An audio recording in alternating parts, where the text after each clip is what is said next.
একসময় বাংলার নবাবদের ঐশ্বর্যপূর্ণ রাজধানী পরবর্তীতে যুদ্ধক্ষেত্রে পরিণত হয়। এই শহরেই শায়িত আছে বাংলার শেষ নবাব। বাংলা, বিহার, উড়িষ্যার বিস্তীর্ণ অঞ্চলকে বলা হতো সুবা বাংলা, যা ছিল মুঘল সাম্রাজ্যের মহকুমা। এই সুবা বাংলার শাসনপাঠের কেন্দ্রভূমি ছিল মুর্শিদাবাদ। এই শহরের পূর্ব নাম ছিল মুকসুদাবাদ।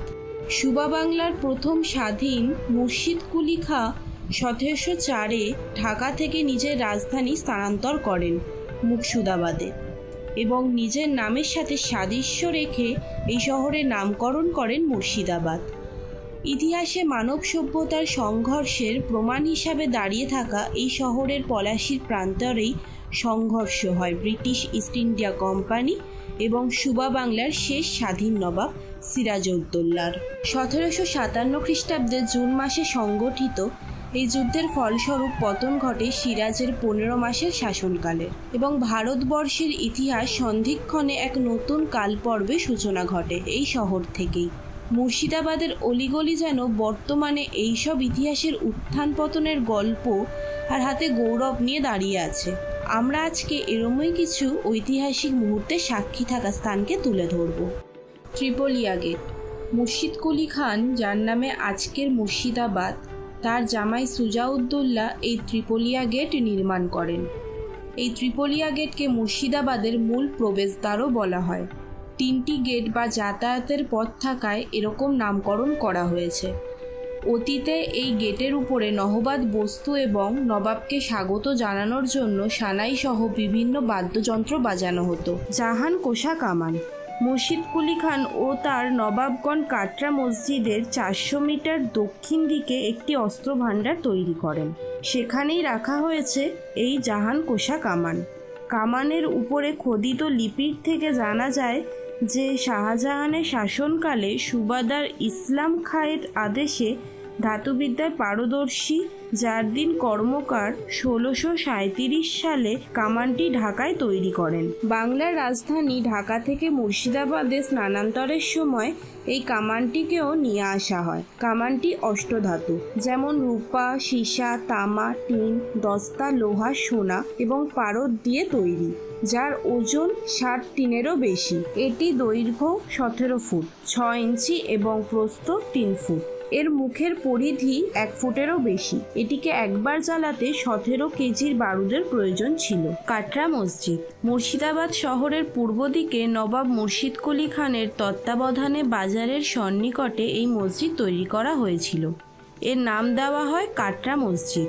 কাটরা কথার অর্থ বাজার। ইট দিয়ে তৈরি চারকোনায় 4টি মিনার অবস্থিত। মসজিদের সামনের মিনার বা গম্বুজগুলি 70 ফুট উচ্চতা বিশিষ্ট এবং চড়ায় প্রায় 20 ফুট। তখনকার দিনে যারা কেরানি শরীদ পড়ত তাদের জন্য নির্মিত এই মসজিদ, তাই এটিকে মাদ্রাসা বলেও অভিহিত করা হয় এবং এখানে 2000 জন একসাথে নামাজ পড়তে পারতেন। এই মসজিদের সবচেয়ে আকর্ষণীয় বিষয় হলো পূর্ব দিকের প্রবেশদ্বারে 14টি সিঁড়ির ধাপ রয়েছে এবং এই সিঁড়িগুলির নিচে রয়েছে নবাব মুর্শিদ কুলি খানের সমাধি। কাঠগোলা প্যালেস। এককালে এই প্যালেসে প্রচুর কাঠগোলাপের গাছ ছিল, তাই এর নাম কাঠগোলাপ প্যালেস হলেও পরবর্তীতে অপভ্রংশ হয়ে নাম হয় কাঠগোলা প্যালেস। পলাশির যুদ্ধে 23 বছর পর এ বাগান বাড়ি তৈরি হয়, অর্থাৎ সিরাজদৌল্লা তার চোখে কাঠগোলা বাগান দেখেন। কাঠগোলা বাগানের থেকে হাজারদুয়ারি আরও পরে। সিরাজ মারা যাবার 84 বছর পর। হাজারদুয়ারির থেকে হিসাবে কাঠগোলা 64 বছর আগে। 64 বছর আগে, কিন্তু সব কনস্ট্রাকশন সিরাজের পরে। এটা সব মুর্শিদাবাদে? হ্যাঁ, এগুলো সবই মুর্শিদাবাদ। এক মারোয়ারি সম্প্রদায়ের দুগার পরিবারের ধনপতি সিং দুগার ও লক্ষ্মীপদ সিং দুগার 1873 সালে এই প্যালেসটি এবং একটি জিন আদিনাম মন্দির নির্মাণ করেন। এখানে প্রবেশ করে বাঁ হাতে দেখতে পাবেন একটি সুড়ঙ্গ পথ। এই পথ ব্যবহার করেই লক্ষ্মীপদ সিং দুগার জগৎ শেঠের বাড়ি যেতেন এবং ব্যবসা করে ফিরে আসতেন। এর পাশেই রয়েছে মাইকেল অ্যাঞ্জেলের একটি মূর্তি। এর ঠিক উল্টো দিকে অর্থাৎ প্রবেশ পথের ডান দিকে একটি চিড়িয়াখানা রয়েছে, যেখানে বিভিন্ন রকমের পাখি রয়েছে এবং সামনের জলাশয়ে রং বেরঙের মাছ রয়েছে। প্যালেসের পিছন দিকে রয়েছে আদিনাথ দেবজির মন্দির।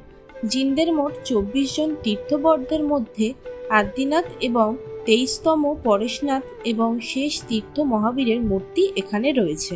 হাউস অফ জগৎ শেঠ।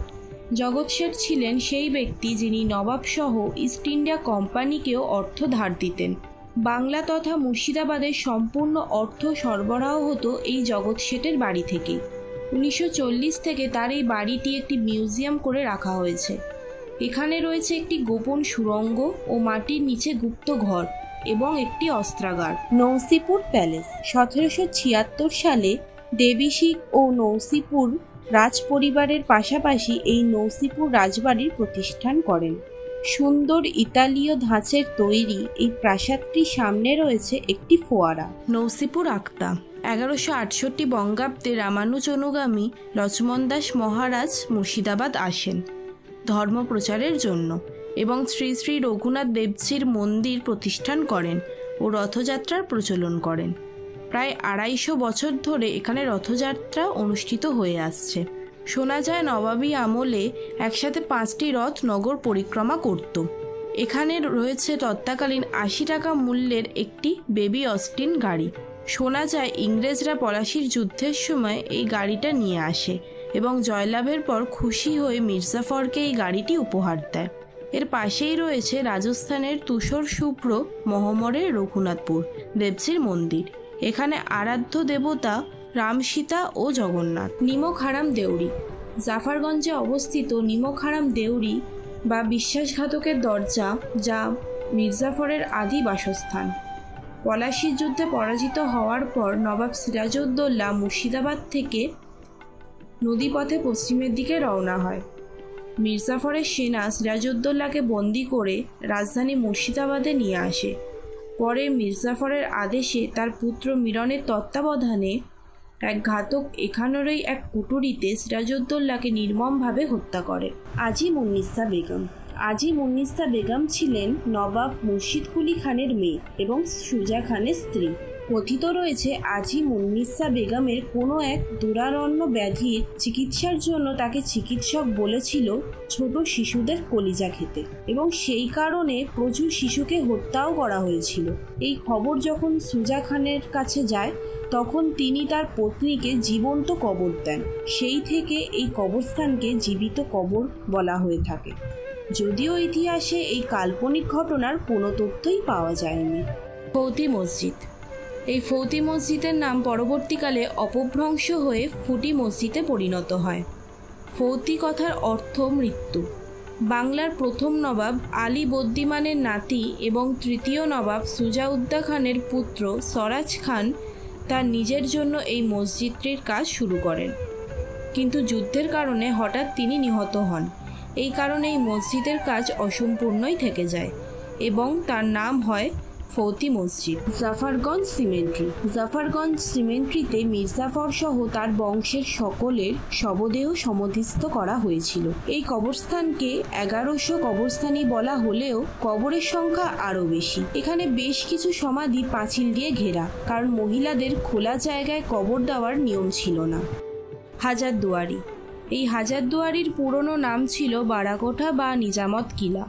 নবাব মির্জাফরের বংশধর নবাব নাজিব হুমায়ুন জাহের তত্ত্বাবধানে কর্নেল ডানকানি ম্যাকলিয়ড 1837 সালে এই প্যালেসটি তৈরি করেন। সম্পূর্ণ ইতালীয় ধাঁচের এই প্যালেসটিতে প্রায় 1000টি দরজা রয়েছে, তবে প্রায় 61টি দরজা আসলের মতো মনে হলেও তা নকল দরজা। 3 তলা বিশিষ্ট এই প্যালেসটির উচ্চতা 80 ফুট এবং 114টি ঘর ও 8টি গ্যালারিও রয়েছে। এই প্যালেসের ঠিক পিছনেই রয়েছে তৎকালীন সূর্যঘড়ি। এই সূর্যঘড়িকে ব্যবহার করেই সেই আমলে সময় নির্ধারণ করা হতো। হাজারদুয়ারি প্রাঙ্গণে মদিনার ঠিক সামনে রয়েছে বাচ্চাওয়ালি তোপ বা কামান। 7657 কিলো ওজনের এই কামানটি জ্বালানোর জন্য প্রায় 14 কিলো বারুদের প্রয়োজন হতো।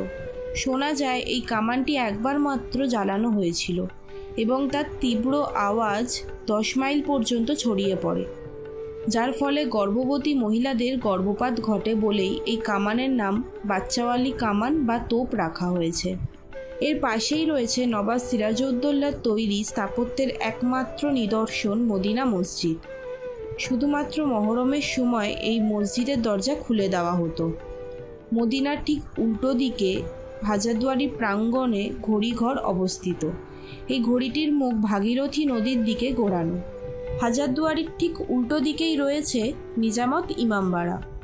আদি এবং মূল ইমামবাড়াটি মক্কার পবিত্র মাটি দিয়ে নবাব সিরাজউদ্দৌলা তৈরি করেছিলেন, যাতে সাধারণ মুসলিম প্রজারা এই ইমামবাড়ায় এসে হজ করতে পারে।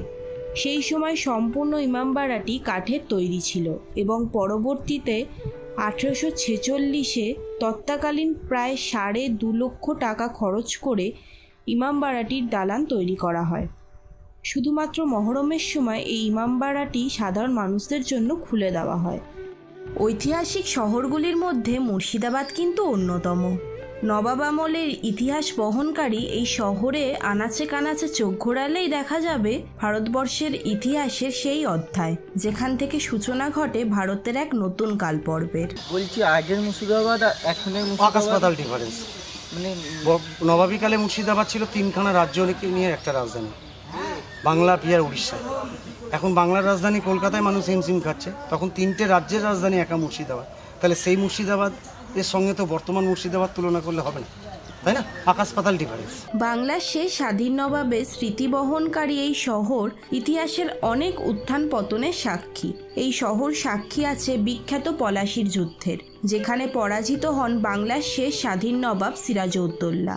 সাক্ষী আছে মির্জাফর, ঘসেটি বেগমদের বেঈমানির। সাক্ষী আছে ভাগীরথীর তীরের অশমিত সূর্যের মতো নবাব শাসনের পতনের এবং ইংরেজদের উত্থানের।